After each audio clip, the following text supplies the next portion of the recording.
So guys, for the first method, once you're on Microsoft Edge, you're going to click on the three dots in the top right. Now we're going to scroll down and then click on Settings. And then once you're on this, on the left hand side, you're going to click on About Microsoft Edge. It's now going to start checking for updates. If you have any updates available, it's going to update it for you. Make sure that your Microsoft Edge is fully up to date.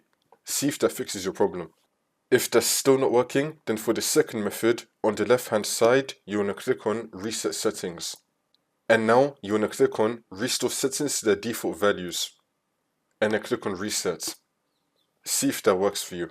For the last method, you want to head over to Search and type in Add or Remove Programs. Click on it. And then once you're on this, you want to scroll down until we find Microsoft Edge. You want to click on the three dots and then click on Modify. Now you want to click on Yes. Now you want to click on Repair. And now once you complete all of this should now fix your problem.